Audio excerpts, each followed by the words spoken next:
Hello student, कैसे हो आप लोग सब। मैं दिलकुश सैनी। देखिए, आज आप लोगों के लिए लेके आया हूँ क्वाड्रिलेटरल्स के टाइप्स वगैरह, उनके बारे में आज अपन चर्चा करेंगे, ठीक है ना। तो देखिए, आप लोगों को एक स्लाइड दिख रही होगी। इसमें देखिए क्वाड्रिलेटरल्स के टाइप्स दे रखे हैं। देखिए, ये क्वाड्रिलेटरल्स की अपने पास फैमिली है, तो ये अपने पास इसको बोलेंगे अपन क्वाड्रिलेटर। ये अपने पास टर्पेजियन टर्पेजियम है, ये हमारे पास काइट है, ये पैरेललोग्राम है, ये रोम्बस है, और इसकी बात करें ये स्क्वायर है, ये रेक्टेंगल है। और तो इस प्रकार की जो डायग्राम है इसको वन बाय वन अपन पढ़ेंगे। तो देखिए, सबसे पहले अपन बात करते हैं टर्पेजियम की। टर्पेजियम क्या होता है, इसकी प्रॉपर्टीज वगैरह मैं आप लोगों को पूरा समझाऊंगा। ध्यान से वीडियो को अंत तक देखिए, ठीक है। तो देखिए, सबसे पहले बात करते हैं अपन टर्पेजियम की। देखिए, टर्पेजियम क्या होता है। तो देखिए, टर्पेजियम देखो, अपने पास क्वाड्रिलेटरल में 4 साइड होती है। कितनी साइड होती है? 4 साइड होती है। क्लियर है। अब देखिए, इसमें टू साइड नॉन पैरेलल होती है। नॉन पैरेलल होती है। क्लियर है। टू साइड तो नॉन पैरेलल होती है, जैसे ये साइड और ये साइड अपने पास पैरेलल नहीं है। क्लियर है। और टू साइड इसमें पैरेलल होती है। क्या होती है? टू साइड इसमें पैरेलल होती है। ये वाली साइड और ये वाली साइड इसमें पैरेलल है। तो ऐसा जो क्वाड्रिलेटरल है, उस क्वाड्रिलेटरल को अपन टर्पेजियम बोलेंगे, जिसमें two sides parallel and two side non parallel होती है। दोस्तों, इसमें इक्वल का कोई ये नहीं है, इक्वल हो चाहे नहीं हो, बट अपने पास ये टू साइड्स पैरेलल होनी चाहिए, जिसमें two sides are parallel and two sides are non parallel. Then then it is a trapezium, ठीक है। अब नेक्स्ट की बात करते हैं अपन। देखिए, नेक्स्ट की बात करते हैं अपन पैरेललोग्राम की। पैरेललोग्राम क्या होता है, ध्यान से सुनना। देखिए, पैरेललोग्राम है अपने पास। पैरेललोग्राम में देखो, अपोजिट जो साइड है, opposite side opposite sides are parallel. Opposite sides are parallel and equal equal. Opposite sides are parallel and equal. देखो, ये साइड, इसके अपोजिट साइड ये पैरेलल भी होगी और इक्वल भी होगी। और इसके बाद में बात करते हैं अपन, इसके अपोजिट साइड ये है, तो ये दोनों पैरेलल और इक्वल होगी। इसके बाद में बात करते हैं अपन, देखो, इसके बाद बात करते हैं अपन इसके डायगोनल की बात करते हैं। किसकी बात करते हैं? डायगोनल की। तो डायगोनल की क्या प्रॉपर्टी होती है? देखिए, इसके जो डायगोनल है, डायगोनल ईच ईच अदर को ईच अदर को बाइसेक्ट करते हैं। ईच अदर को क्या करते हैं दोस्तों? बाइसेक्ट करते हैं। ईच अदर को बाइसेक्ट कर रहे हैं, और अभी 8 कौन सी पॉइंट पे कर रहे हैं? ई पॉइंट पर ये बाइसेक्ट कर रहे हैं। कहने का मतलब, ये वाला जो इसका डायगोनल है, ये इसका डायगोनल है, ये यहाँ पर क्या कर रहे हैं?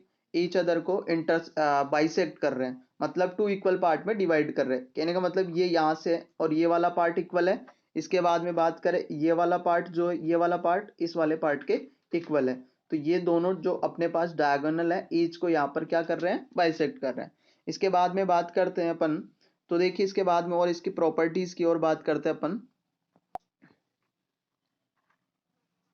देखो, देखिए, इस बात का आप लोगों को ध्यान रहे कि इसमें जो डायगोनल है, जैसे डायगोनल अपोजिट वर्टेक्स को अगर अपन ज्वाइन करते हैं, तो जो लाइन बनती है वो अपने पास क्या होगा? डायगोनल। तो एक तो ऐसी डायगोनल हो गया, डी और बी को ज्वाइन करेंगे तो एक डीबी लाइन बनेगी, तो एक डायगोनल हो गया। तो पैरेललोग्राम के डायगोनल नॉट इक्वल होते हैं। इस बात का आप लोगों को ध्यान रहे, ठीक है। अगर ये इक्वल होते हैं तो फिर उस कंडीशन में ये जो पैरेललोग्राम है, वो क्या हो जाएगा? अपने पास रेक्टेंगल हो जाएगा। क्या हो जाएगा? वो अपने पास रेक्टेंगल हो जाएगा। इस बात का आप लोगों को ध्यान रहे। ये कब होगा? जब अपने पास ये तब होगा जब अपने पास ये यहाँ पे क्या है? अपने पास इक्वल हो। अगर इक्वल होते हैं तो वो रेक्टेंगल होगा। बट अपने पास क्या है? अभी टर्पेसियम की सॉरी पैरेललोग्राम की बात कर रहे हैं, तो उसके डायगोनल अपने पास क्या नहीं होते? इक्वल नहीं होते। इस बात का आप लोगों को ध्यान रहे। और डायगोनल एसी और बीडी यहाँ पर इंटरसेक्ट बाइसेक्ट कर रहे हैं ईच अदर को ई पॉइंट पे। फिर और बात करते हैं इसी के बारे में। देखो, अब बात करते हैं जो इसके जो डायगोनल है, डायगोनल से रिलेटेड अपन बात करते हैं। देखो, जो इसके जो डायगोनल है अपने पास है, देखो डायगोनल जो है, इसके डायगोनल ये वाले, तो इस सबको, जैसे ये डायगोनल है, एक डायगोनल, जैसे अपन इसमें टर्पेसियम सॉरी पैरेललोग्राम बनाते हैं अपन, ये, तो इसका जो ये डायगोनल है, इस डायगोनल से इस ट्रपेजियम के दो इक्वल पार्ट होते हैं और दोनों पार्ट जो होंगे दो ट्राइंगल बनेंगे और दोनों ट्राइंगल क्या होंगे, कॉन्ग्रुएंट होंगे।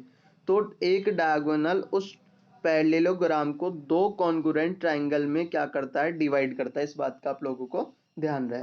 तो ये क्या कर रहा है, ये डायगोनल ये वाले और ये वाले दो पार्ट में डिवाइड कर देती, ये पार्ट और ये पार्ट इक्वल होगा। कॉन्ग्रुएंट का मतलब इसका एरिया इक्वल होगा और डायग्राम सिमिलर मतलब ट्राइंगल है तो ट्राइंगल होगा। इस बात का ध्यान है।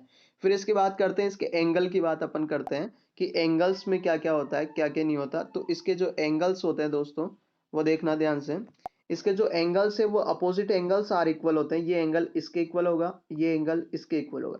इसके बाद में जो देखो कंटिन्यू, जैसे एंगल ए और एंगल बी करें तो इन दोनों का sum angle A plus angle B, इन दोनों का सम करें तो इन दोनों का सम आएगा 180। कितना आएगा, 180 आएगा। ठीक है।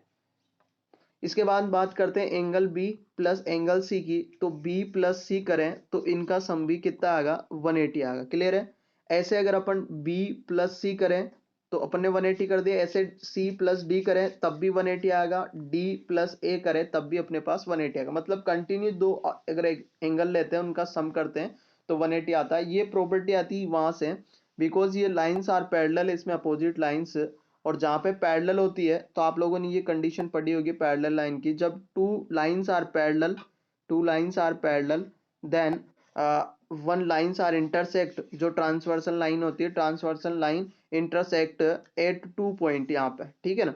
तो देन तब इंटरसेक्ट करती है, तब ये अगर पैरेलल है तो देन ट्रांसवर्सल लाइन के वन साइड में जो भी इंटीरियर एंगल बन रहा है 1 एंड 2, तो उनका सम करेंगे तो आप लोगों को मालूम होना चाहिए उनका सम 180 होता है। तो उसी प्रकार देखो अभी बात करते हैं अपन, ये वाली लाइन और ये वाली लाइन अपने पास क्या है, पैरेलल है। पैरेलल है तो ये ट्रांसवर्सल लाइन इसको इंटरसेक्ट कर रही है, तो इसके वन साइड में जो इंटीरियर एंगल बन रहा है उनका सम 180 होता है। तो मैंने बताया बी प्लस सी 180 होता है। ऐसे इधर वाली ट्रांसवर्सल लाइन की बात करें तो ए प्लस डी करेंगे तो इनका भी 180 होगा। अब हमारे पास ये वाली जो लाइन है और ये वाली लाइन भी पैरेलल होती है, इसलिए फिर अपने पास बात करें इसका सम और इसका सम भी 180 होगा, इसका सम और इसका सम भी 180 होगा। क्लियर है। अब आगे बात करते हैं अपन, देखो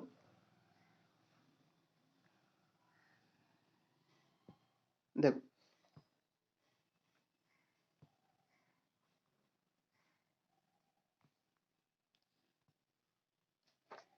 देखिए, तो ये आप लोगों ट्रपेजियम है जिसमें मैंने बताया opposite sides are parallel and equal. ठीक है। इसके डायगोनल इक्वल नहीं होते हैं बट एक ईच अदर को बाइसेक्ट करते हैं। क्लियर है। अब आगे बात करते हैं अपन, देखो आगे बात करते हैं रेक्टेंगल की। देखो रेक्टेंगल क्या होता है, तो रेक्टेंगल जो है और पैरेललोग्राम है अपने पास, पैरेललोग्राम और रेक्टेंगल ये दोनों कहीं ना कहीं थोड़े बहुत सिमिलर है। कहीं ना कहीं क्या है, सिमिलर है। देखो कैसे हैं, ध्यान से देखना ये सिमिलर कैसे हैं। एक सेकंड, देखो देखो ये कहीं ना कहीं अपने पास क्या है, सिमिलर है। देखो सिमिलर कैसे हैं, ध्यान से देखना। देखो इसमें opposite sides are parallel and equal, उसमें भी होता है पैरेललोग्राम में opposite sides are parallel and equal.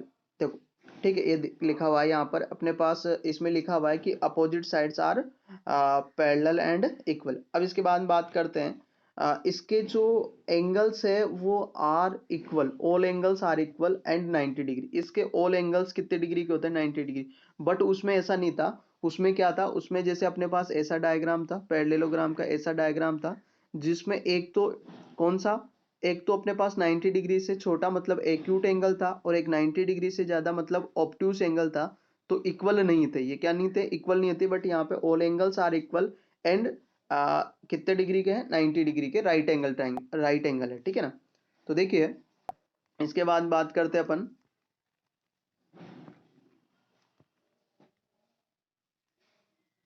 देखो इसके बाद बात करते हैं इसके जो डायगोनल है, ये वाला डायगोनल और ये वाला डायगोनल जो है, ये दोनों डायगोनल क्या होते हैं, बीडी डायगोनल इक्वल होगा एसी डायगोनल के। इस बात का आप लोगों को ध्यान रहे।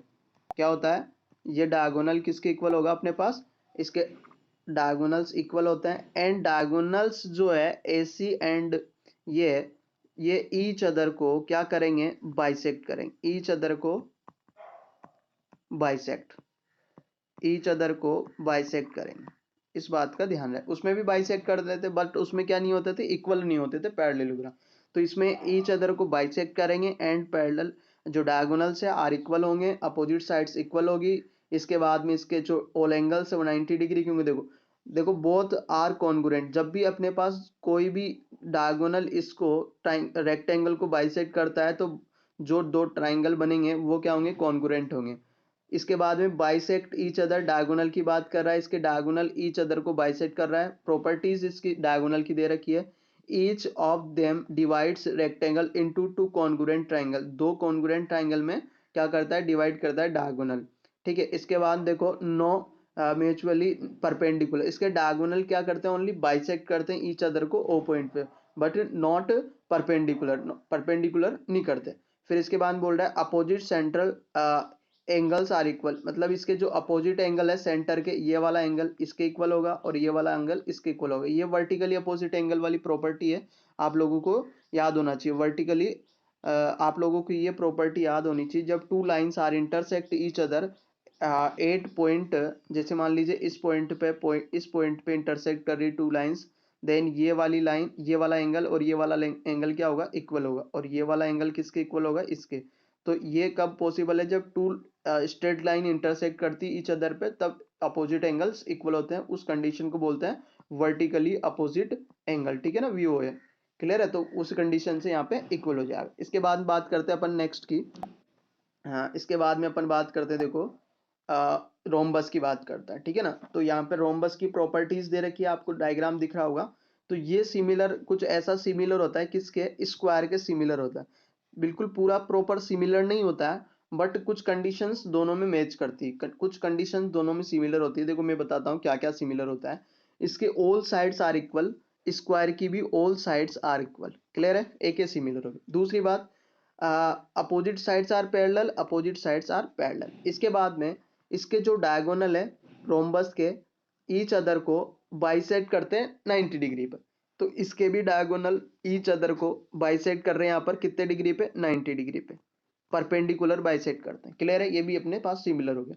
तो ये कुछ चीजें हैं जो इसमें सिमिलर होती है, बट अब जो नॉन सिमिलर है उसकी बात करते हैं, क्या क्या सिमिलर नहीं होता है। ठीक है ना, तो देखो मैंने बता दिया आपकी, इसका all sides are equal and जो diagonals are bisect each other को परपेंडिकुलर, क्लियर है। इसके बाद बात करते हैं इसमें, वो जो उसमें पैरेललोग्राम में बात करी थी, एक एंगल एक्यूट होगा, एक ऑब्ट्यूस होगा, एक एक्यूट होगा, एक ऑब्ट्यूस होगा। अपोजिट्स एंगल्स आर इक्वल, ये एंगल इसके इक्वल होगा, ये एंगल इसके इक्वल होगा। ध्यान, इसके जो डायगोनल से उस रोम्बस को टू कॉन्ग्रुएंट ट्राइंगल में डिवाइड करेगा, क्लियर है। तो देखो यहाँ पे all sides are equal, opposite angles, opposite sides are parallel, opposite sides are parallel. इसके बाद में opposite angles are equal, B D के इक्वल है, सी ए के इक्वल है। इसके बाद में diagonal are perpendicular bisect each other, मतलब यहाँ पर जो मान लीजिए ओ पॉइंट पर इंटरसेक्ट बाइसेक्ट कर रहे हैं, तो यहाँ पर 90 डिग्री पर ये क्या करेंगे, बाइसेक्ट करेंगे। इसके बाद में एडजेसेंट एंगल का सम कितना होता है, 180। एंगल ए और एंगल सी कंटिन्यू होना चाहिए। जैसे अपने पास ये डायग्राम बन रहा है ऐसा कुछ, तो जैसे ए है, ए बी और सी, एडजेसेंट का मतलब होता है जिनमें कुछ ना कुछ कॉमन होना चाहिए। अभी इन दोनों एंगल्स में क्या कॉमन है, ये वाली साइड कॉमन है, इस वाले एंगल की भी ये साइड है और इस वाले की भी ये साइड, तो ये दोनों एडजेसेंट एंगल हो गया, एंगल 1 और 2, और इनका सम करते हैं तो 180 आता है। इस बात का आप लोगों को ध्यान रहे, क्लियर है। तो एडजेसेंट एंगल का सम 180 होता है, क्लियर है। अब आगे बात करते हैं अपन स्क्वायर की, आगे बात करते हैं अपन स्क्वायर की, क्लियर है। तो स्क्वायर क्या होता है, देखो स्क्वायर की प्रॉपर्टीज वगैरह यहाँ पे कुछ गिवन में है, तो उसकी अपन चर्चा करते हैं, ध्यान से देखना। देखो देखो स्क्वायर क्या, स्क्वायर और जो रोम्बस है वो सिमिलर मैंने अभी बताया था। तो स्क्वायर के डायगोनल्स की अपन बात करते हैं। इसके diagonals have two congruent diagonal that intersect at angles. क्या करते हैं, इसके जो इसको क्या करते हैं, टू कॉन्ग्रुएंट पार्ट में डिवाइड करते हैं, या कॉन्ग्रुएंट जो डायगोनल्स होते हैं, क्यों होते हैं, बिकॉज वो इक्वल होते हैं अपने पास। ठीक है, इंटरसेक्ट करते हैं यहाँ पर 90 डिग्री पर और बाइसेक्ट करते हैं ईच अदर को। ठीक है, इसके बाद में इसकी ऑल साइड्स आर इक्वल होती है, अपोजिट साइड्स आर पैरेलल होती है। इंटीरियर एंगल की बात करें तो all interior angles are equal and 90 degree के होते हैं। इस बात का ध्यान रहे, क्वाड्रिलेटरल जो अपने पास है, क्वाड्रिलेटरल कोई सा भी हो सकता है, उसमें बहुत सारे टाइप्स होते हैं। तो उनके सभी इंटीरियर एंगल का सम करें तो 180 होता है। इस बात का आप लोगों को ध्यान रहे। तो इसमें ऑल एंगल्स आर इक्वल होते हैं, तो 4 एंगल है तो 4 से डिवाइड करेंगे तो ईच एंगल 90 डिग्री का जाएगा। इस बात का आप लोगों को ध्यान रहे। तो इसके all sides are equal and parallel, जो opposite sides are parallel and इसके डायगोनल ईच अदर को 90 डिग्री पर बाइसेक्ट करते हैं। और डायगोनल क्या होते हैं, डायगोनल जैसे ये ए पॉइंट है, ये बी पॉइंट है, ये सी है और ये डी है, तो यहाँ पर ए सी डायगोनल इक्वल होगा किसके, बी डी डायगोनल के। इस बात का आप लोगों को ध्यान रहे, मतलब इसके ईच डायगोनल भी क्या होते हैं, ईच अदर के इक्वल होता है, ठीक है ना। तो अपन ने ये बात करी, तो एक स्लाइड में आप लोगों को पूरा समझ में आ जाएगा। उस स्लाइड को अपन देखते हैं। देखो इसकी बात करते हैं। देखो ऑल साइड्स किस किस में इक्वल होती है, ऑल साइड्स रेक्टेंगल में इक्वल नहीं होती, स्क्वायर में और पैरेललोग्राम में क्या होती है। देखो किस किस में, स्क्वायर में और रोम्बस में अपने पास क्या होती है, ऑल साइड्स इक्वल होती है। साइड्स की बात कर रहे हैं, opposite sides are equal rectangle में होती है, स्क्वायर में होती है, पैरेललोग्राम में होती है, रोम्बस में होती है, बट ट्रेपेजियम का तो ऐसा रूल बताया ही नहीं मैंने। फिर अपोजिट साइड्स आर पैरेलल किसकी होती है, देखो रेक्टेंगल की होती है, स्क्वायर की होती है, पैरेललोग्राम की होती है और किसकी होती है, रोम्बस की होती है। और इसमें भी होती है, क्योंकि वन पेयर ही पैरेलल होता है, बट दो पेयर होते हैं ना अपोजिट का, जैसे ये, तो एक पेयर तो ये हो गया, एक पेयर ये हो गया, तो वन पेयर पैरेलल होता है। एंड सेकंड पैरेलल, जो सेकंड पेयर है वो नॉट पैरेलल होता है। अब एंगल्स की बात करते हैं, तो ऑल एंगल्स आर इक्वल किसमें, रेक्टेंगल में होता है और स्क्वायर में होता है, अदरवाइज किसी में भी नहीं होता। अपोजिट एंगल्स आर इक्वल सब में होते हैं, बस किस में नहीं होता, ट्रेपेजियम में नहीं होता, बाकी सब में होते हैं। और सम ऑफ टू एडजेसेंट एंगल, इनका सम कितना होता है, 180 होता है, तीन चारों डायग्राम में, rectangle, square, parallelogram, rhombus, but trapezium में नहीं होता है। फिर बाइसेक्ट ईच अदर, किसकी बात कर रहे हैं आप, डायगोनल की। डायगोनल ईच अदर को बाइसेक्ट करते हैं चारों में, किन में, rectangle, square, parallelogram, rhombus, but trapezium में नहीं करता, ठीक है। इसके बाद में बाइसेक्ट परपेंडिकुलर, तो वो करता है किसमें, स्क्वायर में और रोम्बस में भी अपन ने बात करी। एरिया की बात करते हैं, तो रेक्टेंगल का एरिया होता है एल बी और स्क्वायर का होता है ए स्क्वायर। फिर पैरेललोग्राम का होता है एल मल्टीप्लाई एच। ये एल क्या है, देखो यहाँ पर अपने पास एल उसका बेस है, बेस मल्टीप्लाई हाइट होता है, इसका क्या होता है, बेस मल्टीप्लाई हाइट। तो ये एल अपने पास जो अपन मान सकते हैं, इसका बेस मान सकते हैं। फिर इसके बाद में ये जो रोम्बस है, इसका मतलब होता है 1/2 D1 D2, D naught, D1 का मतलब होता है डायगोनल। अब रोम्बस में दो डायगोनल है, तो फर्स्ट को D1 से डिनोट कर रहा है, दूसरे से D2 से, तो मल्टीपल है डायगोनल के और उसका हाफ है, करेंगे तो रोम्बस का एरिया जाएगा। इसके बाद ट्रेपेजियम की बात करते हैं, तो 1/2 सम ऑफ पैरेलल साइड, जो पैरेलल साइड है वन पेयर होता है, उनका सम करेंगे और मल्टीप्लाई उन दोनों जो साइड है पैरेलल वाली, उनके बीच की जो डिस्टेंस है उसको हाइट बोलेंगे, उनसे मल्टीप्लाई करेंगे तो इसका क्या जाएगा, एरिया जाएगा। पेरीमीटर की बात करते हैं, तो अपने पास टू साइड्स को प्लस करके डबल करेंगे तो रेक्टेंगल का जाएगा, और चारों साइड का प्लस करेंगे तो स्क्वायर आ जाएगा। पैरेललोग्राम की बात करेंगे तो वही अपने पास रेक्टेंगल का होता है, वही होता है। देखो पेरीमीटर से मीन है उसके ऑल साइड्स का सम होता है, बस इतना सा ध्यान रहे। तो इसलिए इनका और इनका ये क्या होता है, पेरीमीटर सेम होता है। रोम्बस की बात करें तो ऑल साइड्स आर इक्वल, तो एक साइड जैसे 4 है, तो जैसे 4 साइड का सम कितना हो जाएगा, 4 मल्टीप्लाई 4 करेंगे 16, तो 4 हो गया, ठीक है। सम ऑफ ऑल साइड्स, इसमें कोई भी साइड में साइड की लेंथ से कोई भी अपने पास रिलेशन नहीं होता है लेंथ से, तो इसलिए फिर सभी साइड्स का अलग अलग हो गया अपने पास, तो फिर अलग अलग अपने को 4 टाइम उनको प्लस करना पड़ेगा। तो आपको इस टेबल से काफ़ी समझ में आया होगा। तो आप लोगों को कमेंट करके बताना है कि आप लोगों को जो मैंने क्वाड्रिलेटरल्स के बारे में, इनके टाइप्स के बारे में जो भी बताया, ठीक है, तो वो कैसा लगा आप लोगों को, और वीडियो को लाइक करें, ठीक है ना। धन्यवाद।